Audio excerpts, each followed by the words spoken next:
Good morning, guys.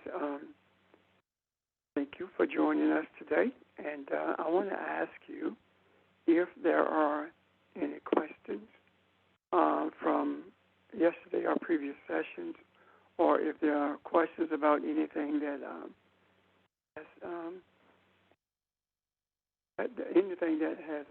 caught your attention during the course of the week or the last few days, for that matter. Good morning, this is Barbara. Yesterday, you said something like this. It may not have been the exact same thing, that we have lived in the valley of death by not knowing who we are. And now we know who we are and have been resurrected. And in so doing, we have transcended time. The eighth sense is about living in the now forever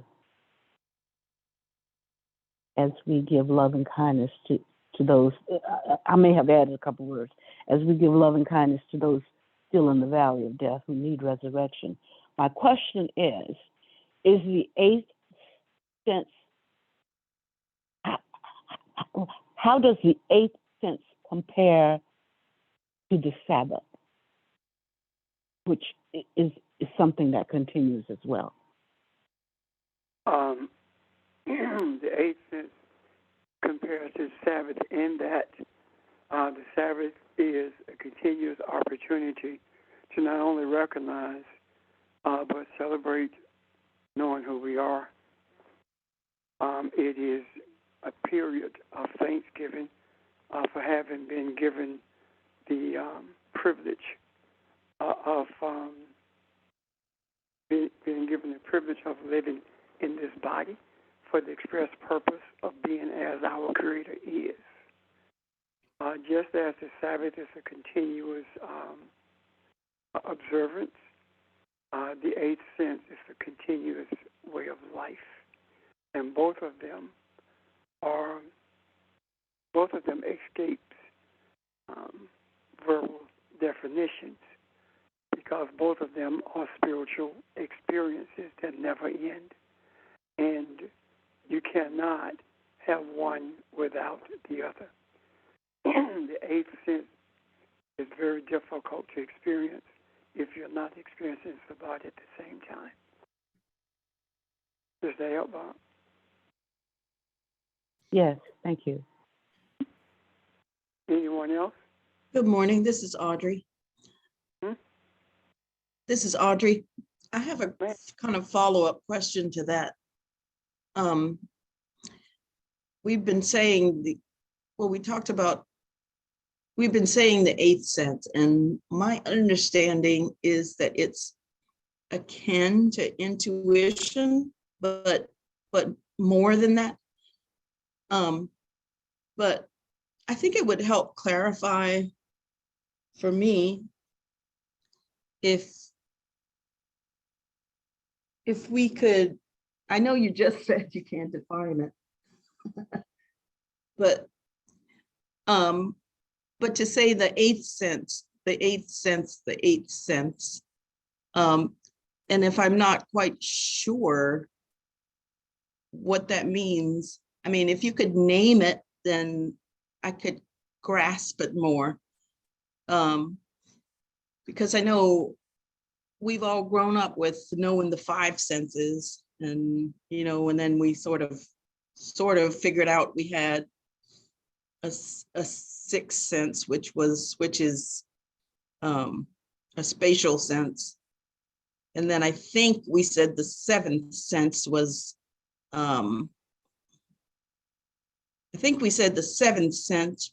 that the alimentary system, the balance in your inner ear. And then the eighth sense was kind of akin, it's very spiritual, but akin to intuition. And am I on the right track? I mean, yeah, it's a little bit nebulous and you can't quite grasp it, but am I on the right track? You are.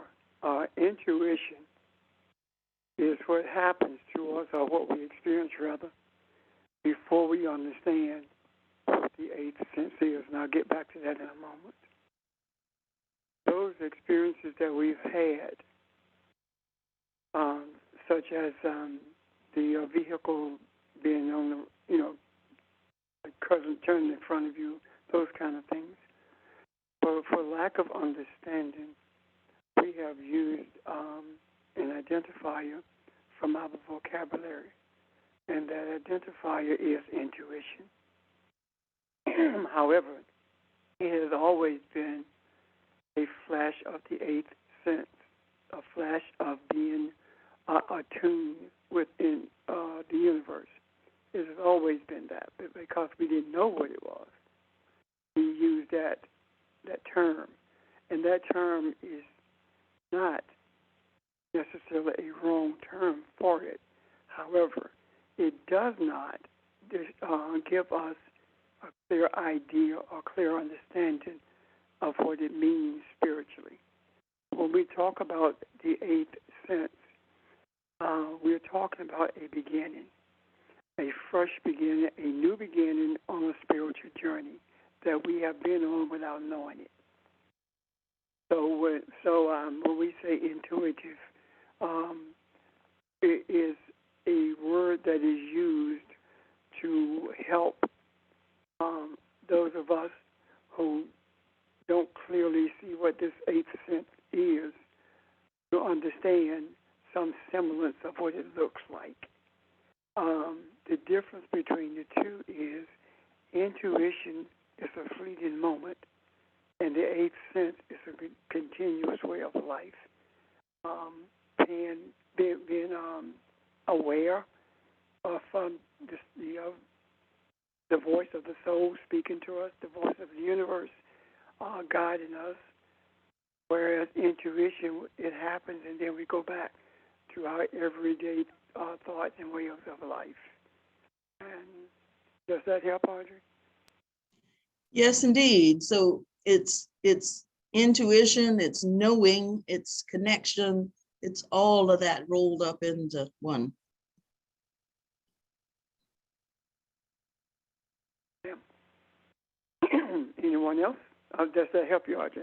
That's any questions, Parliament? No, I got it. Thank you. Anyone else? Question, comment? Pastor, this is Ron. I have a question. I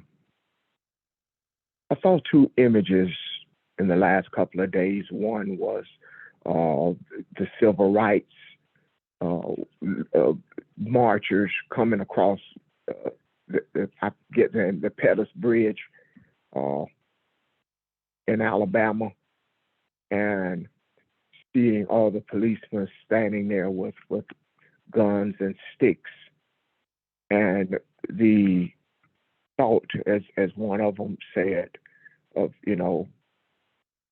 being able to have the courage to keep marching, knowing that you're facing death. And then I saw a similar image of the people that are fighting to hold on to their city from the Russians, and boldly walking out into the streets with you seeing your enemy walking down the street with machine guns, and you walking up to them face to face, and standing there knowing that death is imminent, if that is what is going to happen, if there's not mercy involved. And it made me think about something, and those may be poor examples, but there has to be a time, I would think, if the first 5 or 6 senses are about survival, there has to be a time that those shrink away or become smaller, or maybe become all a part of the eighth sense. Can you talk about that a little bit? Because there comes a time when those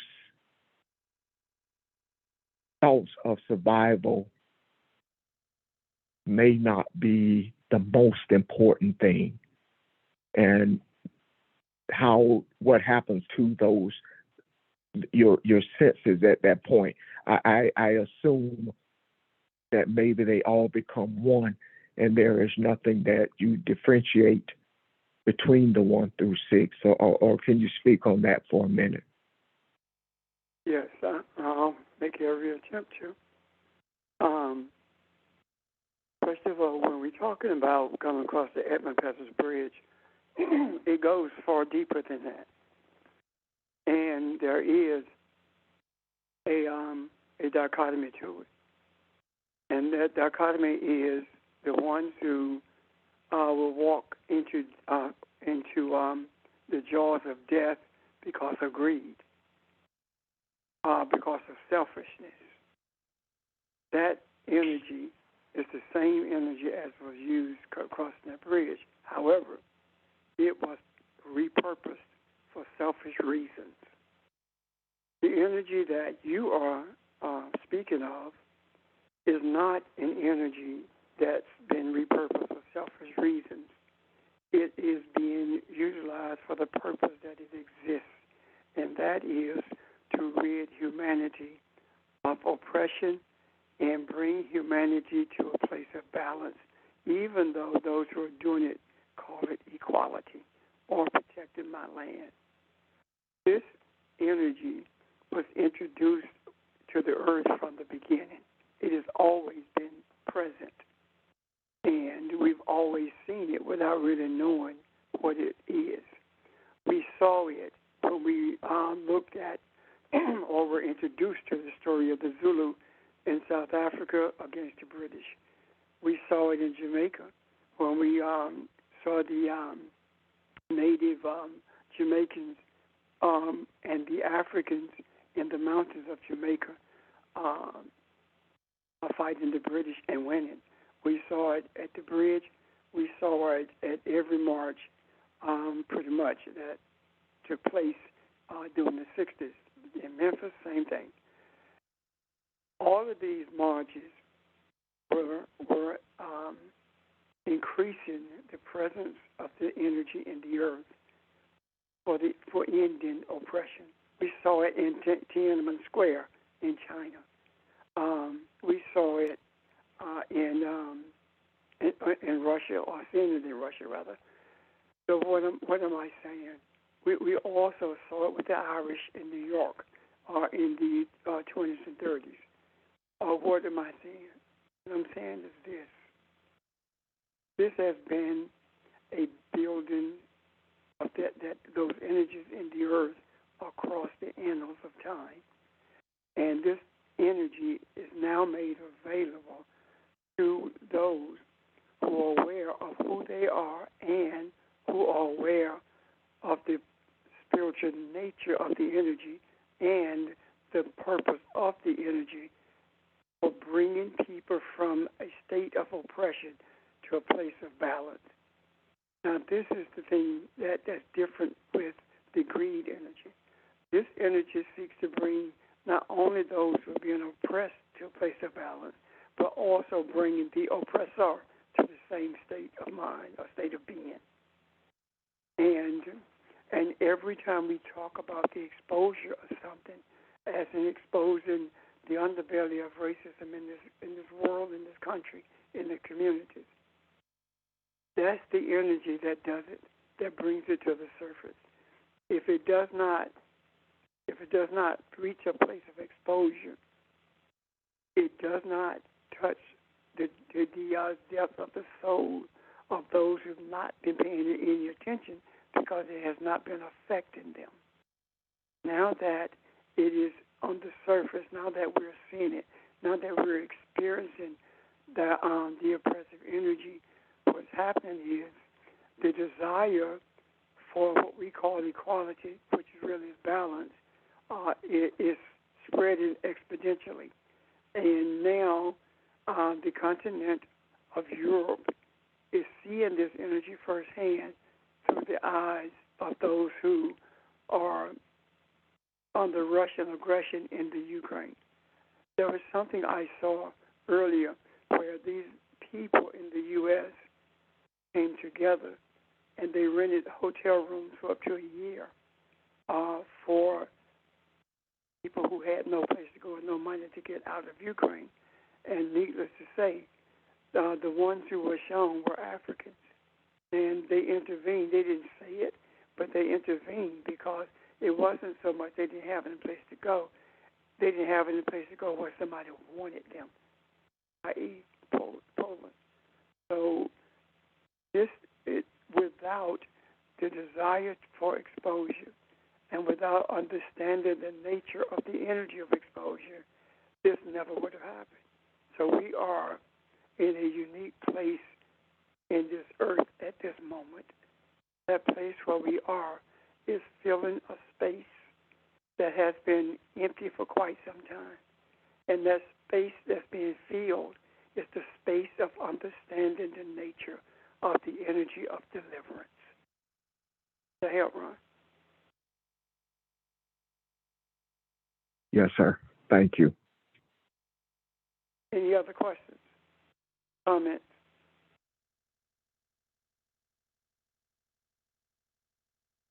If I can say one more thing, I also saw on the news this morning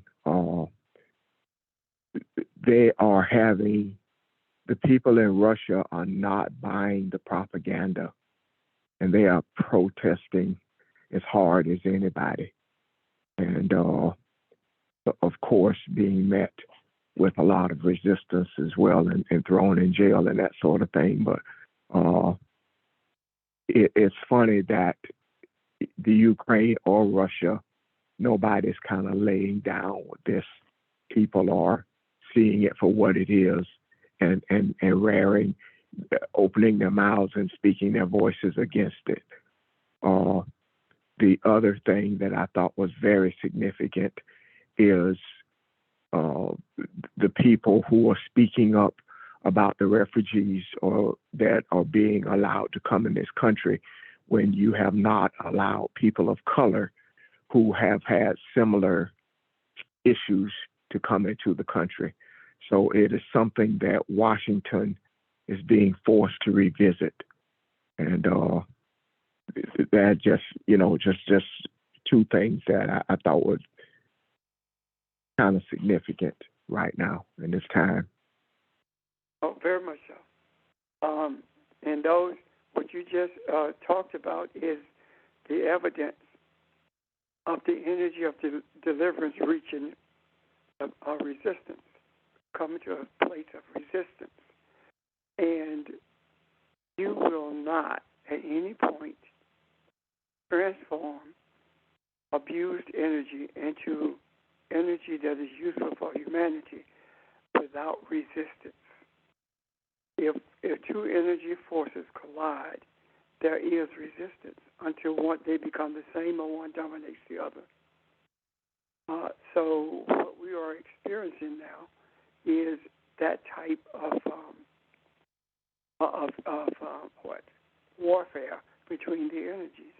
And keep in mind that when we're talking about energy, we're talking about light, we're talking about enlightenment, we're talking about truth versus half-truth and outright lies. And the truth always prevails, regardless of how much resistance it meets. One of the reasons that people who are dominated do not deliver themselves is because they see the amount of resistance that they face, and they are afraid of it, or they are not comfortable enough to resist it. When you get to the place that you will resist the energy of domination and subjugation without regard to your life, what you're actually doing is saying that you are willing to give up existence in this earth for the purpose of others like you being able to exist in a better state in this earth. crossing that bridge, sleeping under houses, being chased by the Klan. All of these things are examples of people who are saying, I am willing to die. I'm willing to leave this body, this earth. It doesn't matter how it happens, for the purpose of bringing attention to the damnable oppression that we have been subjugated to for all of these years. If it takes my life to bring attention to it that will benefit those who come after me, then I don't mind dying for it. The fear of death is a fear of living. You're afraid to die. You're afraid to live. Questions, comments? Pastor, this is Kathy. I don't have a comment on what you just said, but I do want to go back to what Ron asked a moment ago. If I heard him correctly, he asked if the five senses that we are familiar with somehow collapse into one and become one with the eighth sense. And that just resonated when he asked that question, because I thought about what Barbara said yesterday about her dream. What would the natural human instinct, what would that have been? If I would have been clinging to, if there was a railing, we would have gotten into fear. We would have judged everything by just what we saw, as opposed to processing it and saying, I will get down these stairs by closing my eyes and becoming one with this brick-like step and being able to intuitively come down. So I'm wondering if the five senses drive, guide, or push, I don't know which word to use, us to a point of where it all collapses into one. Because if I'm living in the natural world, as we are, and a situation occurs, my first response is to process that thing through my five senses. Then what is it that helps me to transcend those senses and move to a place of the eighth sense? So I guess I'm going back to the question that Ron posed a moment ago. Do those senses become one with the eighth sense? Does it collapse into everything becoming one, not skipping the sixth and seventh sense as well, but do they all collapse into one? Is kind of my question. Yes, they are. They do collapse into one, or they are interwoven in a spiritual way. If we go back to the example that Barb gave yesterday about her dream, it is not that her sense of sight or her sense smell or feeling or whatever. None of those senses are gone, but those senses are now spiritual. She realizes where she is, not by the sense of touch, but by the experience of her soul. The eye of her soul sees everything, feels everything, smells everything, hears everything, and transforms it into one thing, and that is a spiritual sense that safely guides her down the steps, around the corner, wherever. It gives us a map to be able to charter a course through adversity. And all of these senses are working at once or as needed without our minds giving any thought to them, because every one of them has become one with the soul. And the reason I say come one with the soul is because the eighth sense is a combination of all of that, of everything else. And what happens is we realize that the sense of smell or sight is not as accurate as we thought it was, and it is not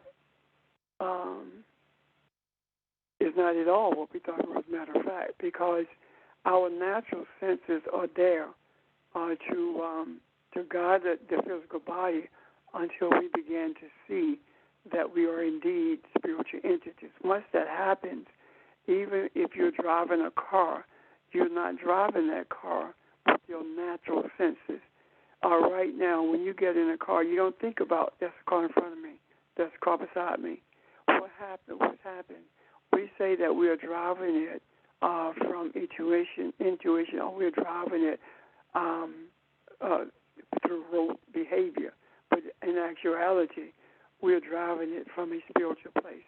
And the reason I say that is because our eyes are wide open, yet the attention is someplace else. If a movement by another car takes place, automatically we brake without even giving thought to it. And I hope I haven't confused the question that you raised, Kat.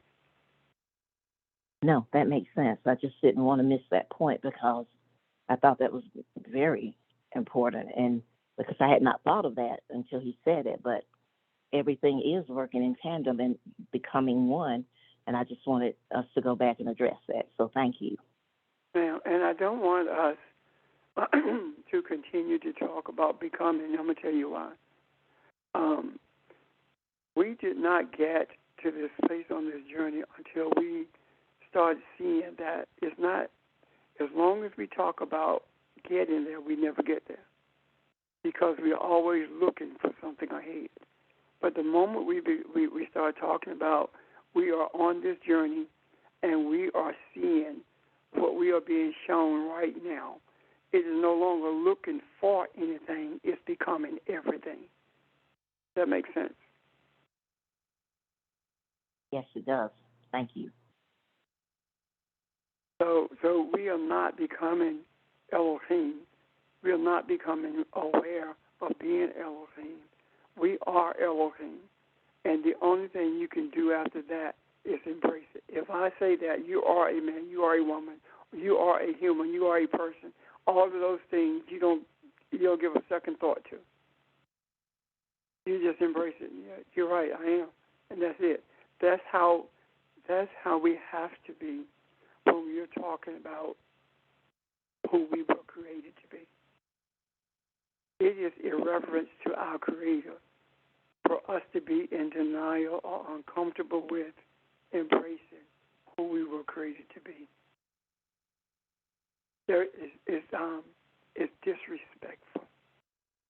It's the highest level of disrespect.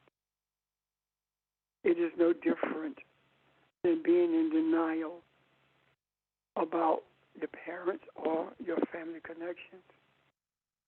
How would you feel if you were with a child and you've done everything possible to protect and take care of that child, and here you are in the midst of thousands of people, and you say, that's my child, and the child says, who are you?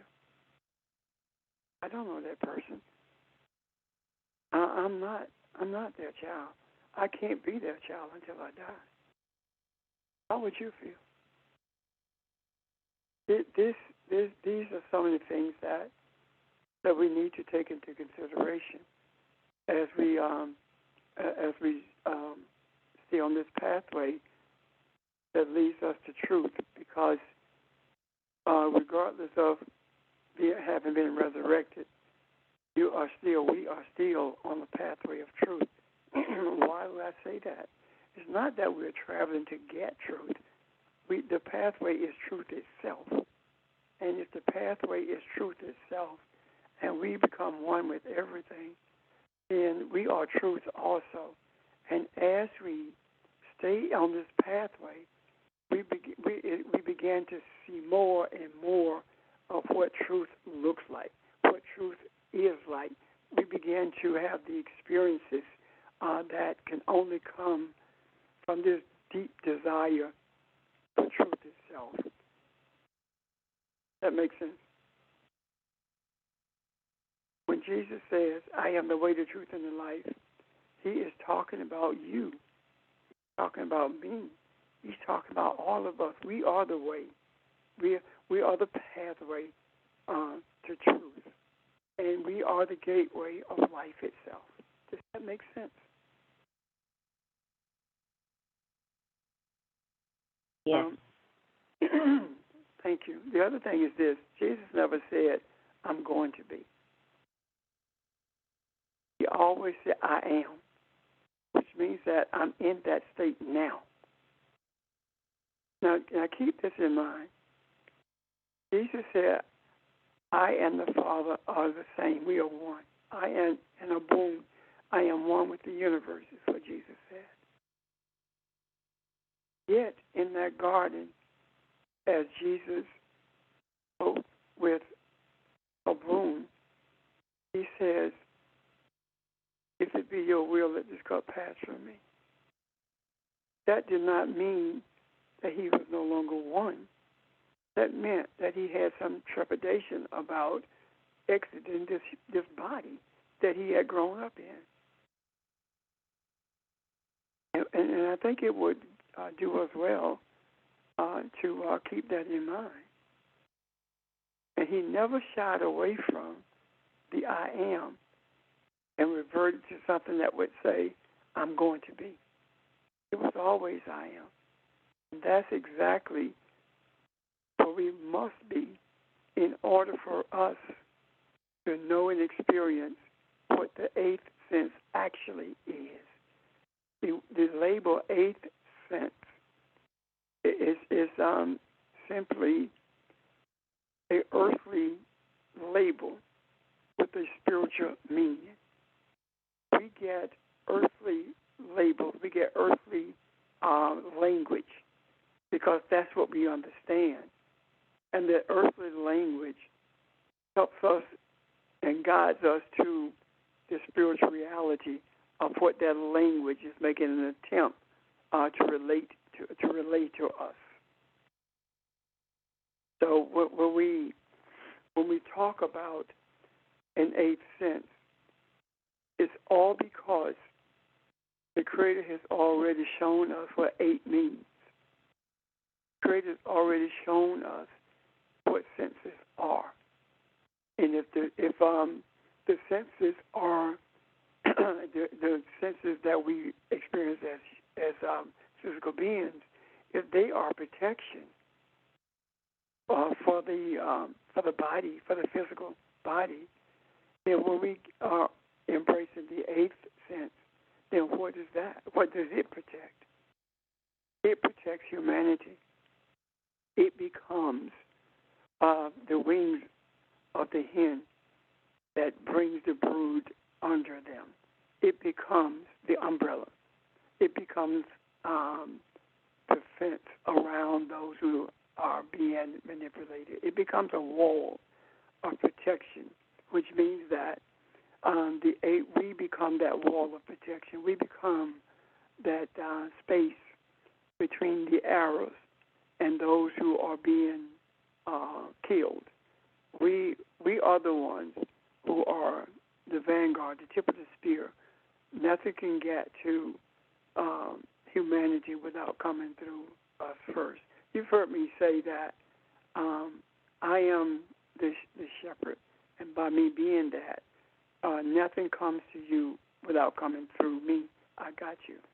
That's who we are to humanity. We are the voices that say, I got you.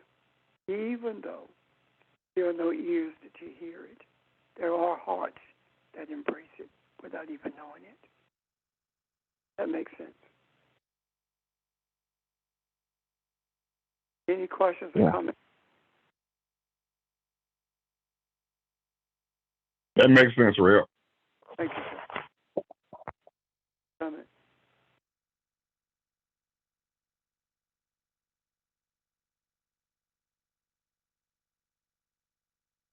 Are we getting a clearer understanding of the eighth sense? And understanding does not mean that you're able to put into words what you understand. If understanding is spiritual, that doesn't mean you're able to articulate what you understand, but you know in your heart of hearts that you understand what it is. We have to make every effort to delineate what understanding is spiritually from academic understanding. If I ask you, do you understand that 2 and 2 is 4? And if you say I understand, then that means that 2 and 2 is 4, and that's the only way you can articulate that unless you do 3 and 1 is 4.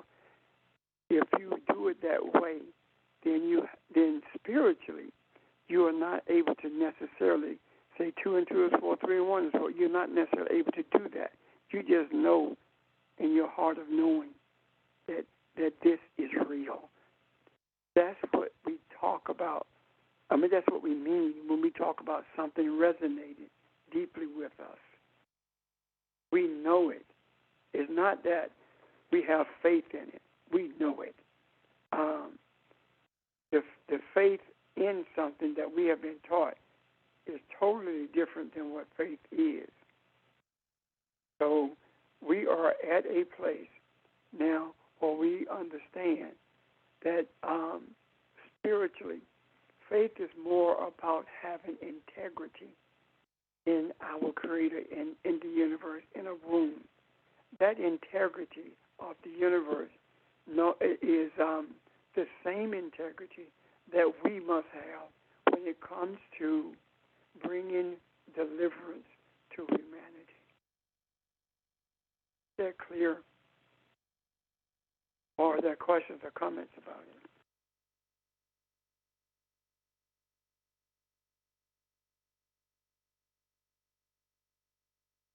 It's not, I would say, questions. It's grasping the reality of it and recognize the uniqueness of who you really are and what that looks like in motions in the world. And that's the part that sometimes is hard to grasp, I think, to know that those vibrations and those rhythms that you seek as you seek love and kindness is what put things in motion to cause things to happen in the earth. And to say, am I really a part of this? Is that something that that I may be responsible for? And it's not responsible in a bad way that I've done something wrong.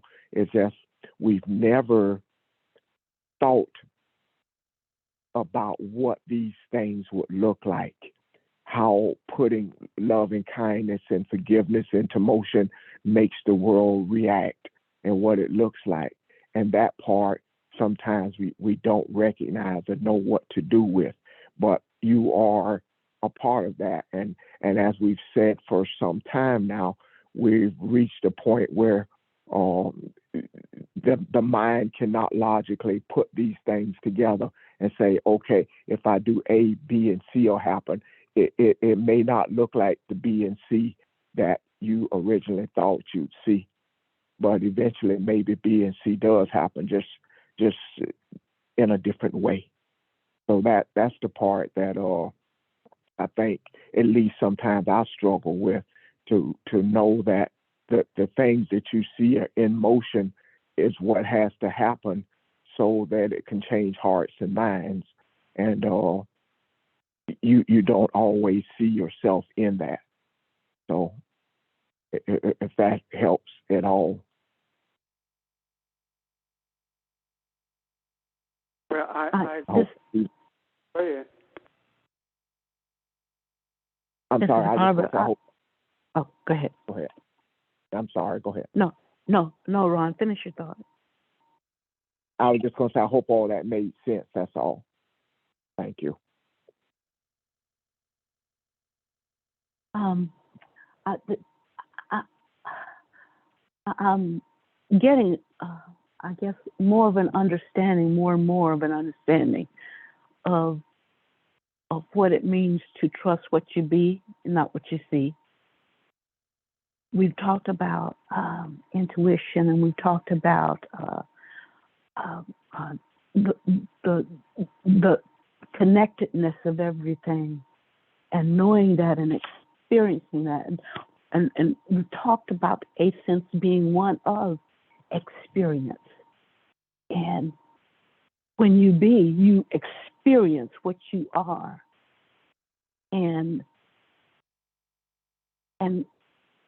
we are Elohim And the eighth sense is living in that experience of Elohim, which says that the vibrations and the resonance that we experience and we feel are beyond just the sense of feeling that we have, but are tied directly to the universe. And so that's why it's so hard to put a label on it. It's hard to tie it to a specific definition or word, because the very nature of the of the eighth sense is the experience of being. And that experience of being is what we have to trust, regardless, as Ron said, of what our eyes see later on based on our loving kindness. We have to trust the truthfulness and the righteousness and the purity of connectedness to the universe, and live therein, regardless of what our eyes see. Just trust that we are connected, and that all those things, whatever they are going to work out for the good of humanity and of the planet. I'm rambling now, so I'll stop. I agree with you wholeheartedly. And part of that connectedness to the universe, because all this is coming together now, something S said last week of each other's energy, part of that connectedness is you guys, where I may have my weekdays or, the importance of Ron doing Ron's part to keep this journey going. The strength a lot of times come from the voices and the energy on this phone. So that connectiveness is all of us, and the feelings are true. The feelings are real, and that's what keeps us all going. Even though there are days you don't have the answer, you still know that you are connected. There is no doubt in me that I'm a part of this universe. And that's something is much greater. So I cannot put things into words or make those explanations, but I know that what I feel is real.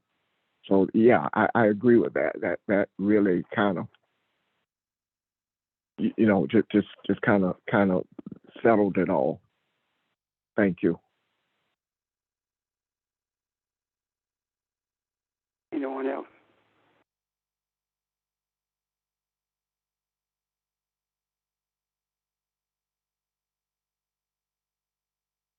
No comments or questions?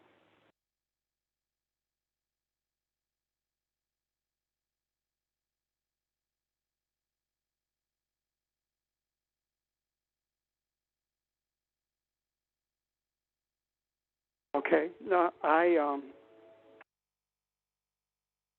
have something I saw when you guys were talking, and that something is that we have a tendency, as we look at what's transpiring and as we talk about our role in it, there are times we have a tendency to think, is this real? Why me? Can this possibly be? Why do we think like this? Because we have been taught to minimize our existence and the powers that we have been endowed with. And the way we have been taught that is by telling us that we are mere men. There is no divinity in us as it was in Jesus. We have been taught that we only live to die to see Jesus. there is no mention of real spiritual power in any of us unless we are shouting or saying amen, unless we get caught up in a song, those kinds of things. And I promise you that what we are talking about is much, much, much, much more than get caught up in a song. And because think about it, you can listen at Buddy Guy play that blues guitar and get caught up in it. Does that mean that you're having the type of spiritual experience that we are talking about? That oneness, that unicity with the Father that brings about change for humanity?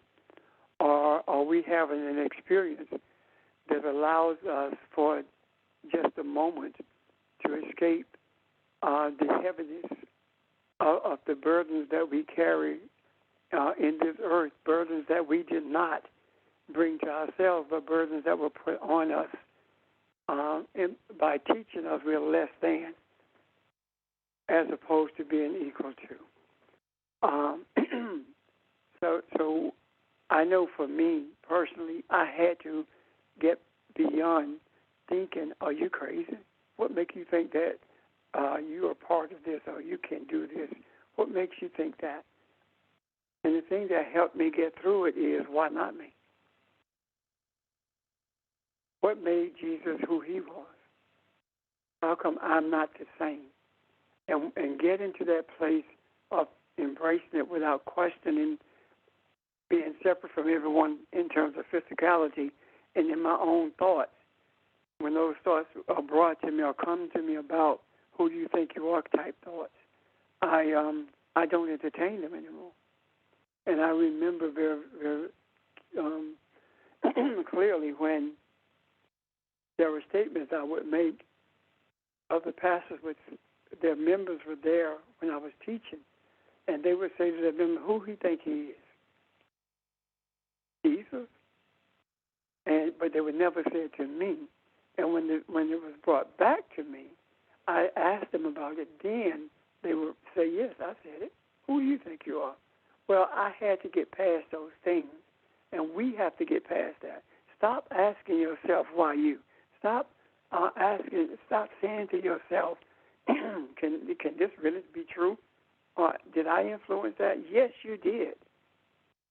Our influence has brought to head this conflict between Russia and Ukraine for a purpose. Europeans don't look at anything that doesn't directly affect them on a broad scale.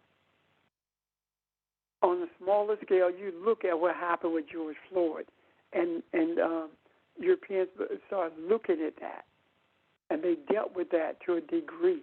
However, right now, as Ron mentioned earlier, about how the people are being treated in Ukraine and compared it with the people across the Peters Bridge. When you said that spoke volumes. They paid that attention for a little while. However, when it becomes them, then they begin to experience what we feel, when it's constantly us. Europeans are responding the way they are to the Ukrainians because, that, of course, America always has an ulterior motive. So does Germany and Britain and France.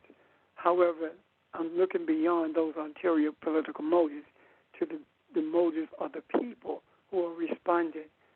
They are experiencing, the Ukrainians especially, they are experiencing what we have experienced from the time that the first slave ship docked off the coast of Africa.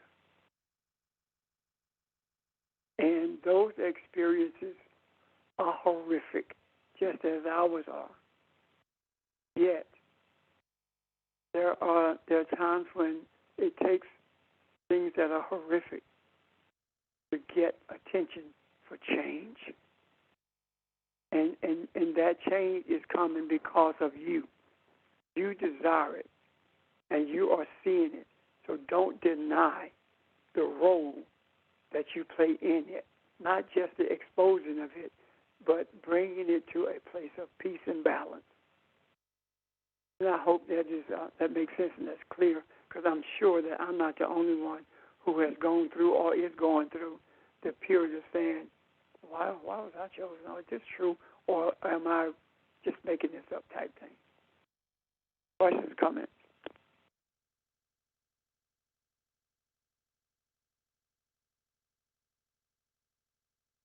Pastor, it's Ron again. I'm sorry. Go ahead, because I'm talking enough. Go, somebody else. Go ahead. I can come later. Go ahead. It's almost like a forced eighth sense kind of thing.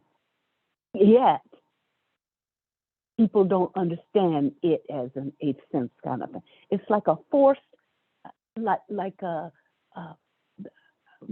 Ukrainians, because of what's happening to them, it's forcing Europeans to empathize with on another level when they could not empathize with people of color at a level. So it's like they had to experience, they see themselves, in other words, they see themselves in that experience, that broader experience of what's happening with the Ukrainians when they could not see themselves in what people of color were experiencing when they were trying to break the bonds of shackles, when they were trying to prevent people from lynching their family members or selling them off. They could not see themselves in that experience because they would not see themselves as one with the African. And so it's almost like this on a larger scale is an opportunity for them to feel and see themselves as the Ukrainians experience what they are experiencing. And the desire is that having seen that experience, they will then understand what others have felt and experienced, if that resonates. It does.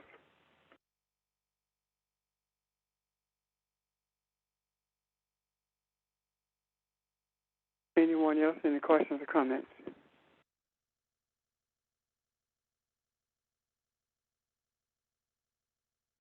Guys, I need you to continue from here. I'm going to be ready to make an appointment. Okay, to get to an appointment rather. She has to be there at 2, and I need to start getting ready. Okay. Hello? Okay. Okay, Pastor. Thank you. So, questions, comments? There is definitely someone on this phone who can respond to them. Thank you. I'll listen at the rest later on this evening.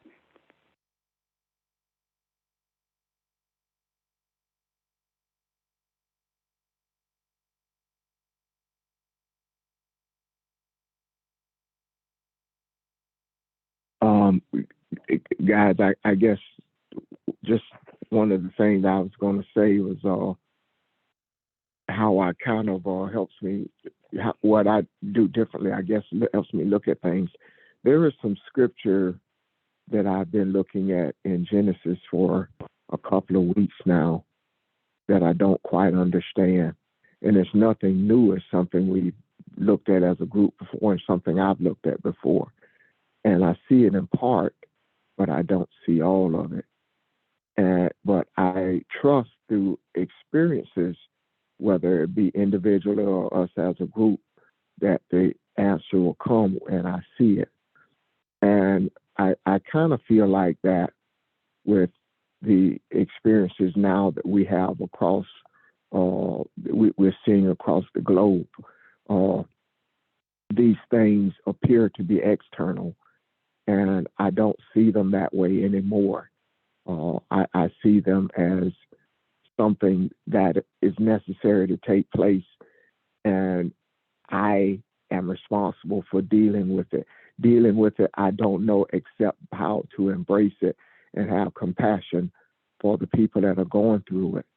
So, with that, I trust that the outcome will come as it should, and I see it as I do a toddler. In the spiritual sense, I don't always know what's best for me, but I trust my parents to do what is best. So as I become one with the universe, I trust the universe to show me the scripture that I look for and show me the outcomes of the things that we pray for, although they don't look like my mind says they should look. But my mind is in an immature toddler state, meaning I don't always understand spiritual concepts or how to deal with other minds. So just kind of add on to as we look at these things unfold, how we view them, and you can still embrace it and be a part of it without letting it bring about anxiety, I suppose. So I'm done. Hope that makes sense.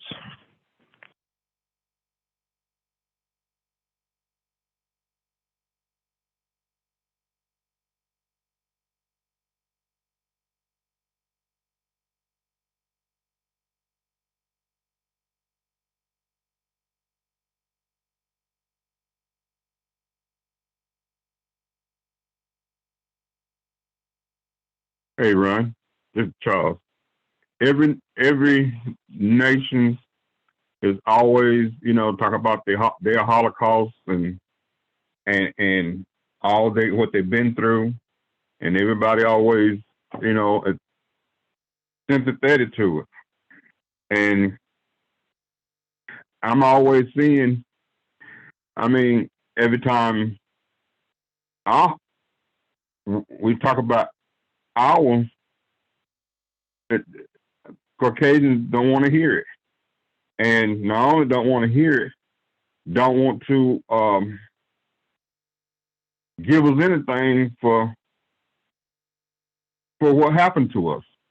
But everyone else get what they need back, and you understand what I'm saying, Ron? 100%, Charles, and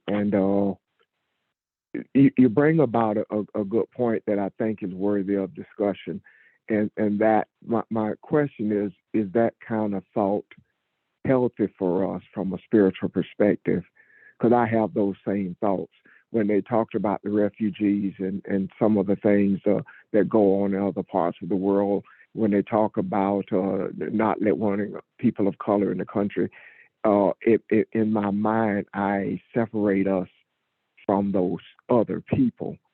And if you are the tip of the spear, can we afford to do that? Is that the right approach? And how do we get past that? So, any thoughts on, or? This is Barbara. We get past that because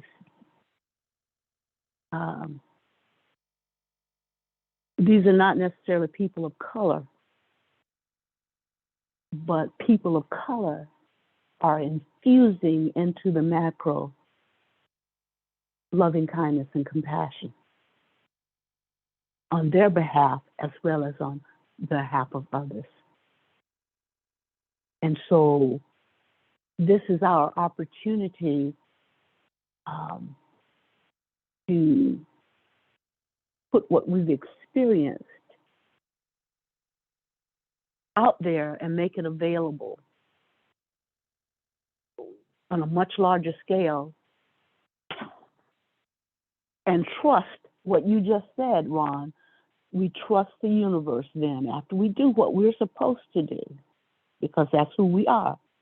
then we trust the universe to reveal and unfold the truth of experiences to us and to others, regardless of how they appear with the eyes.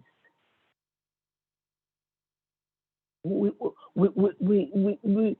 have a responsibility not to separate. We've been talking about interconnectedness and oneness, and it could have been Russia, or it could have been a nation that was totally racist, that was under attack, totally racist. That's not the issue.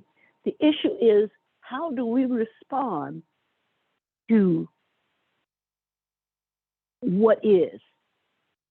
And what is a bully attempting to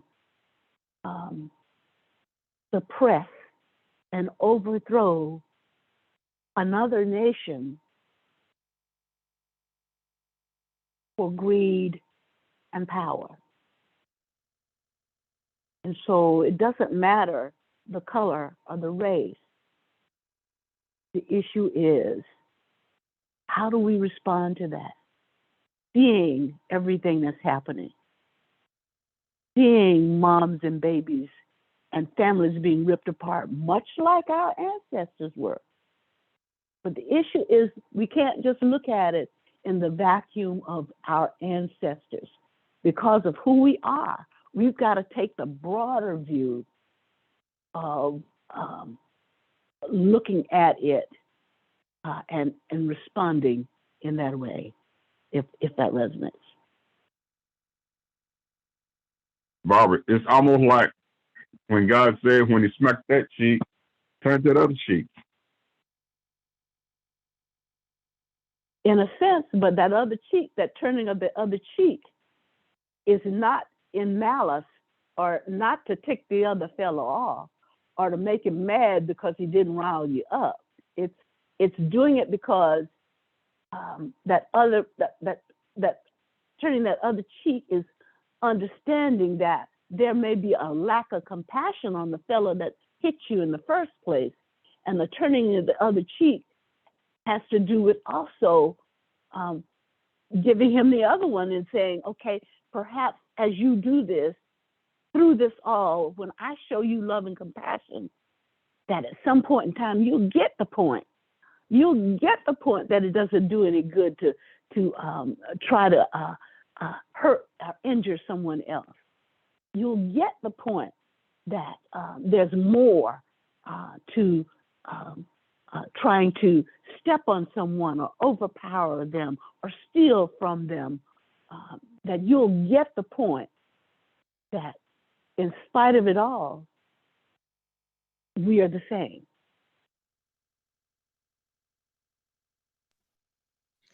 Charles, the other part of that is, this is Audrey, sorry. The other part of that is when we extend love and kindness, especially putting it into the macro, and people begin to pick up on that loving kindness, and they began to see that is the only way to go, it's going to come back to us, not in maybe not in ways that we might anticipate, but it is going to come back to us in some form, because love and kindness reverberates. It's kind of like all the stuff we say we put in the macro, it reverberates and people pick up on it. So it's going to come back to us as people of color in some form, maybe not what we expect, but and it'll probably be better than we expect. So. No doubt. I think one of the things I hear while y'all were talking is, as I remember, my mind goes back to John when Jesus was talking about returning to beginning, and he says the wind comes and goes, and no one knows where it comes from or where it's going. The wind of the breath has no color. The wind of the breath has no sight. You can't see it. You know it's there, but you can't see it. And so it's loving kindness. It's not something that is owned by anybody or any gender or race, or it's there, and it's pure, and it's meaningful. And so when you talked about Barbara mention what you're seeing, I suppose what I saw in that, or what I see in those words are, if you see anything other than this from a spiritual perspective, recognizing that your transcending takes you to a different place, then if you can't see that, you are just seeing with your five senses. You're seeing it from a natural perspective, and that's not going to give you the vision that you need to transform yourself or to transform the world. So it does kind of put things in perspective. It does come back to you if we can see the true essence of who we are, and what this whole purpose is designed to be. That makes the difference. But yeah, it just kind of hit me when Charles asked his question, because I wrestle with that as well. I see the inequality and how things are done, and it does bring about a bit of frustration. But thank you.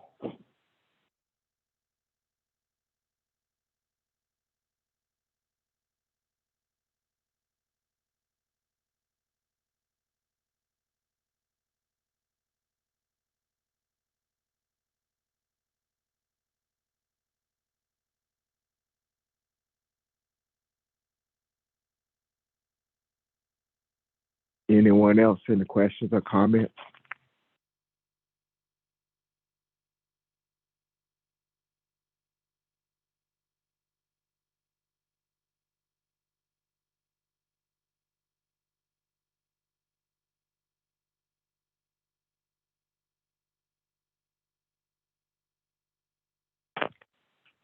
Well, are we done?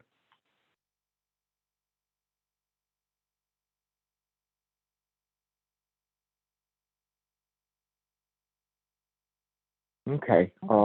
Thanks. Huh? I was going to say, sounds like it. Yeah, I guess S will be back tomorrow to bring us some more insight at 6.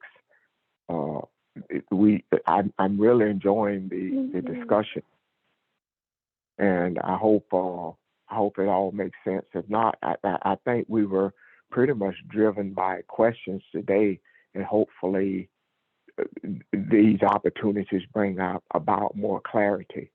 Okay, so please jot them down.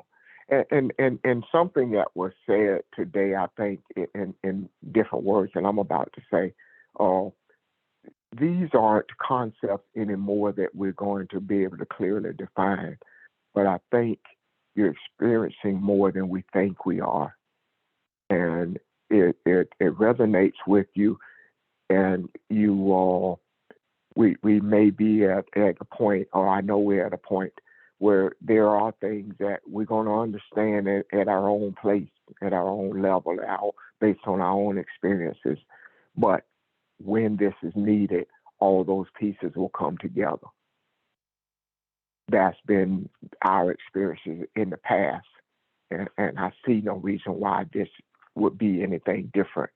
When it's needed, it comes to us, and I trust that.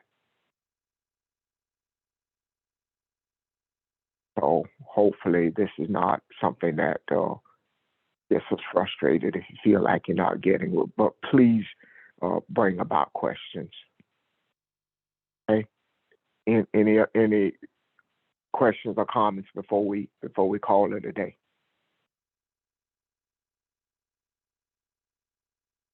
Okay, well, I hope we got something from it, and I will look forward to seeing you tomorrow at 6 p.m. Have a good day, y'all.